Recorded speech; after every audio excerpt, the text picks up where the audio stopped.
Students हमारे से एक यूनिट जो था प्रैक्टिकल का वो कंप्लीट कर दिया। उसमें मैंने जो आपको सेंड किया आपने उसी तरीके से उसको तैयार करना है। ये उसी को उन्हीं में से एक क्वेश्चन है, 2 क्वेश्चन आपके बनेंगे। उसके बाद सेकंड यूनिट है। सेकंड यूनिट में आपके पास है सेंट्रल टेंडेंसी। सेंट्रल टेंडेंसी क्या होता है और उसके मेयर कैसे किया जाता है। तो 3 तरीके होते हैं सेंट्रल टेंडेंसी को मेयर करने के, मीन, मीडियन और मोड।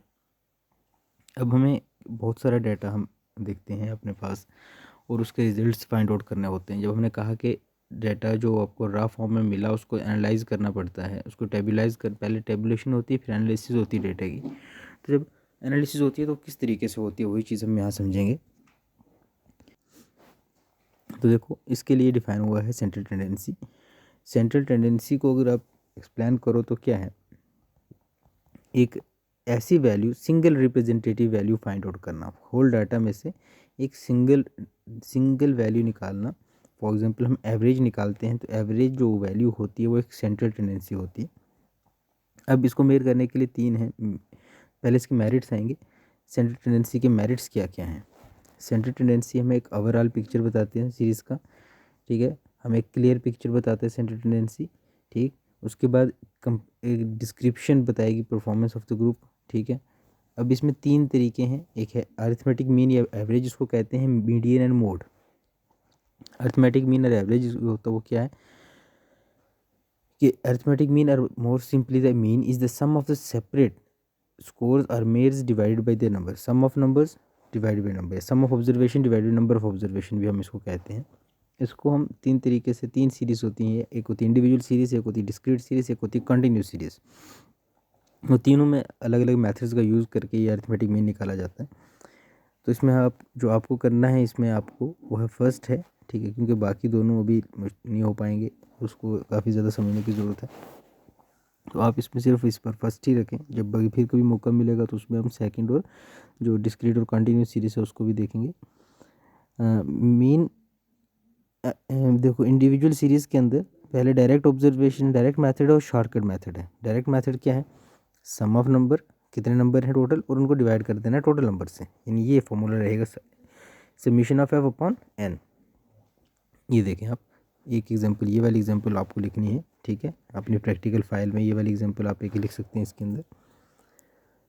इसमें आपको एक नंबर दिया गया है, सम किस चीज़ का, पूरे ईयर का रेनफॉल इन सेंटीमीटर्स बताया है, जनवरी, फरवरी, मार्च, अप्रैल। इसमें आपको करना है डायरेक्ट मेथड में कैसे करते हैं, एक्स बार से हम मीन को रिप्रेजेंट करते हैं is equal to summation of F upon N. Summation of F क्या हो गया कि आपके पास ये जो डाटा है इसको हमने एफ कहा, इसका सम करना है। देखिए 16 + 18 ये जितने भी हो गए टोटल उतने, तो N is equal to number, ये नंबर टोटल कितना है तो 12 मंथ है। तो ये आपको इस तरीके से समीशन ऑफ एफ करके 300/12 आएगा, तो 25 centimetre is equal to 25 centimetre. फिर उसके बाद शॉर्टकट मेथड में क्या है, जहाँ पे नंबर लार्ज होते हैं यहाँ पे हम क्या करते हैं, इसके 3 स्टेप इसके भी होते हैं। Take one values as assume mean, एक हमें एज्यूम मीन लेना है। Find out the deviation, dx आपको फाइंड आउट करना है।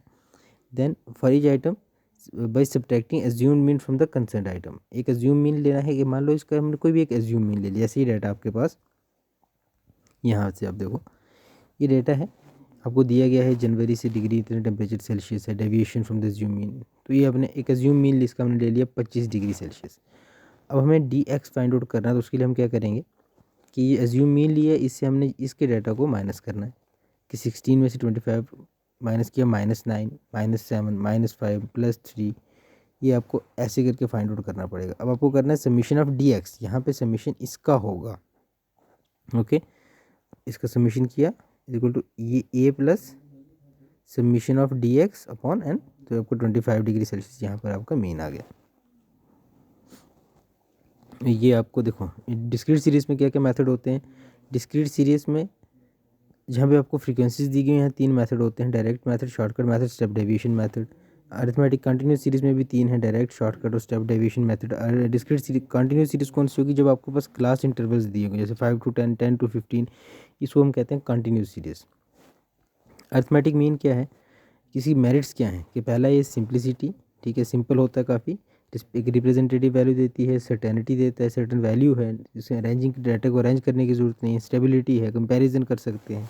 वैसे इसकी लेकिन इसकी कुछ डीमेरिट्स भी हैं कि जैसे एक्सट्रीम वैल्यू दे देगी, ठीक है, इसमें that is affected by extreme values of series any large value on other and can push it up and down, कि एक एक्सट्रीम वैल्यू देगी और हमेशा रिप्रेजेंटेटिव वैल्यू नहीं होती, ठीक है। एक लॉफेबल कंक्लूजन, जैसे अगर हम एक फैमिली के बात करें तो वहाँ पे जैसे इनका रिजल्ट हो सकता है 1.5 हो, 1.6 चिल्ड्रन हो, तो ऐसे तो एक कंक्लूजन इसका नहीं होता, मिसलीडिंग कंक्लूजन भी हो सकता है। Then we have median. Median क्या है? मीन जो है एक एवरेज वैल्यू है, जबकि मीडियन एक ऐसा है, मीडियन क्या होता है, टेकिंग सेंट्रल पोजीशन, मीडियन होगा सेंट्रल पोजीशन एक डाटा की, उसको हम कहते हैं मीडियन। मीडियन को हम कि जिसके आसपास डाटा सारा रिवॉल्व कर, एक वैल्यू है उसके आसपास सारा डाटा रिवॉल्व कर रहा है, यानी सेंट्रल वैल्यूज को कहते हैं मीडियन। मीडियन को भी उसी तरीके से फाइंड आउट करते हैं इंडिविजुअल सीरीज में, कंटिन्यूस सीरीज में और डिस्क्रीट सीरीज में, ठीक है। इसमें डिस्क्रीट सीरीज नहीं है पहले, ठीक है। इंडिविजुअल सीरीज की बात करो तो इसमें कैसे किया जाता है, पहले डाटा को असेंड करना पड़ेगा, ठीक है, असेंडिंग या डिसेंडिंग ऑर्डर में अरेंज करना है, उसके बाद काउंट नंबर टोटल काउंट करने हैं, ठीक। ये देख लें आप, size of n+1 item divided by 2 m is equal to median, n is equal number of item. अब करना क्या है, ये आपको एक डाटा दिया है जैसे यहाँ पे, इसको पहले आपके पास ये है, अब आपको कोई डाटा मिला, इसको आपने असेंडिंग ऑर्डर में या डिसेंडिंग ऑर्डर में, सॉरी ये डाटा आपको मिलेगा, मान लो आपके पास ये डाटा है, ठीक है। एग्जाम्पल में आपको दिएगा ये डाटा लैंड होल्डिंग का दिएगा, अब इसको आपने सीरियल नंबर लिखना 1 2 3 4, उसको इस डाटा को अरेंज करना है या असेंडिंग ऑर्डर में या डिसेंडिंग ऑर्डर में, ठीक है। इसको असेंडिंग ऑर्डर में या डिसेंडिंग ऑर्डर में इसको अरेंज करना है। देन उसको जब अरेंज किया तो उसके मिड वैल्यू, यानी इसके ऊपर आप देखो 1 2 3 4 इसके ऊपर हैं, 1 2 3 4 इसके इधर भी है, तो ये आइटम सेंट्रल आइटम है, इसको आपने निकाल लिया। अब इसको फॉर्मूले में पुट आउट करना है, m is equal to n+1 divided by 2 item, ठीक है। n+1 in total number +1 divide by 9+1 is 2, 5 fifth item यानी 7 हेक्टेयर, तो ये 7 हेक्टेयर ये आपके पास जो है इसका मीडियन रहेगा। आप इसको कोई भी नहीं दे सकते हो तो आपका रिजल्ट सेम ही आएगा। इसके मेरिट्स क्या हैं, सिंप्लिसिटी है, फ्री फ्रॉम इफेक्ट है, सूटेबल स्कैरसिटी डाटा है। डीमेरिट्स भी बहुत सारे हैं कि डाटा अरेंजमेंट का होता है, पोजीशन एवरेज कौन सी रखेंगे, अनरियलिस्टिक है और irregular, not fit for irregular data. Then we have mode. Mode में हम क्या करते हैं, इंग्लिश इस वर्ड मोड का मीनिंग क्या है, फैशन, ठीक है। In setting the value in the series which occurs frequently, कि डाटा में जब हम वो बात करते हैं कि जब वो डाटा जो एक सीरीज में कंटिन्यूसली अकर कर रहा है, फ्रीक्वेंटली आ रहा है, उसको हम कहते हैं मोड, ओके। इसको भी कैसे निकाला जाता है, इंडिविजुअल सीरीज में दो मेथड्स होते हैं इसके, इंस्पेक्शन मेथड और converting individual series into discrete series. Inspection method में क्या है, पहले हमें इंस्पेक्शन मेथड ही करना आपको, तो आप इंस्पेक्शन मेथड का देख लें। Inspection of the series simply find out the values that occurs more frequently in the series. जैसे आपके पास ये डाटा दिया है एग्जांपल 1 को आप रख लें, एग्जांपल 1 नहीं इसका रख लें। पहले आप डाटा को करेंगे arrange series in ascending and descending order, जैसे आपको डाटा मिला है, ठीक। इस डाटा को आपने क्या करना है, अरेंज करना है। जब अरेंज किया, यहाँ पे आपने इसको जब अरेंज करने लगे तो इसको क्या होगा कि 13 देखें आप, 13 14 15 16 17 19 20 20 3 बार आए, इट मीन्स कि 20 जो है वो मोर फ्रिक्वेंटली हुआ है इस सीरीज में, इसलिए मोड इसका क्या होगा 20 होगा।